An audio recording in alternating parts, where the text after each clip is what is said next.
హైదరాబాద్ గండిపేట చెరువు ప్రాంతంలో 1000 కోట్లకు పైగా విలువ చేసే 10 ఎకరాల ప్రభుత్వ భూమికి ఏపీకి చెందిన వైసీపీ మాజీ ఎమ్మెల్యే బ్రహ్మనాయుడు ఎసరు పెట్టే ప్రయత్నం చేశారు.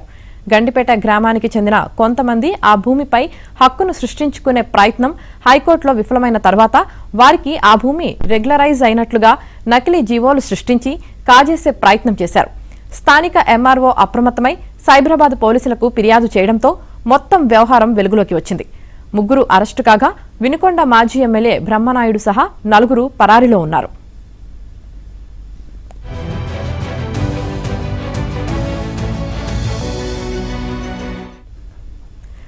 సంచలన భూ కుంభకోణంపై షేర్లింగంపల్లి డీసీపీ చింతమనేని శ్రీనివాస్ మీడియాకు వివరాలు వెల్లడించారు.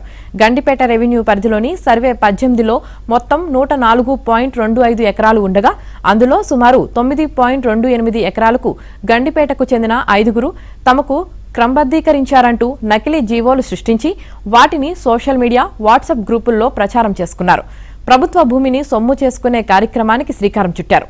దీనిపై గండిపేట తహసీల్దార్ ఇచ్చిన ఫిర్యాదు మేరకు నార్సింగి పోలీసులు, సైబర్ క్రైమ్, సైబరాబాద్ ఆర్థిక నేరాల విభాగం పోలీసులు దర్యాప్తు జరిపారు. ప్రభుత్వ భూమిని కాజేసే కుట్రను బట్టబయలు చేశారు. ఈ భూమి 1954 నుంచి కాస్రా పహానీలో ప్రభుత్వ భూమిగానే ఉంది.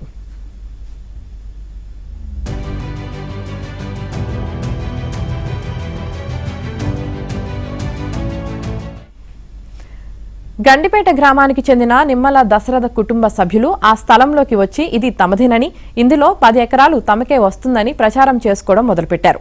రెవెన్యూ అధికారులు వారిని ఖాళీ చేయించే ప్రయత్నాలు చేశారు.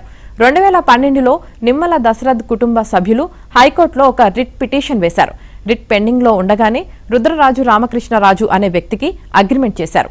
రుద్రరాజు సునీల్ అనే వ్యక్తిని విజయవాడ నుంచి తీసుకువచ్చి ఆ భూమిలో ఒక గదిని నిర్మించి అందులో ఉంచారు. రుద్రరాజు రామకృష్ణరాజు ఆ భూమిని సొంతం చేసుకోలేనని అర్థమై వదిలేసి వెళ్లిపోయాడు. దీంతో అప్పటికే ఆ భూమిలోని ఓ గదిలో ఉంటున్న సునీల్నే నిమ్మల కుటుంబ సభ్యులు కొనసాగించారు. హైకోర్టు నిమ్మల కుటుంబం రిట్ పిటిషన్ను 6/10/2025లో కొట్టేసింది. ప్రభుత్వ భూమిగానే పరిగణించింది.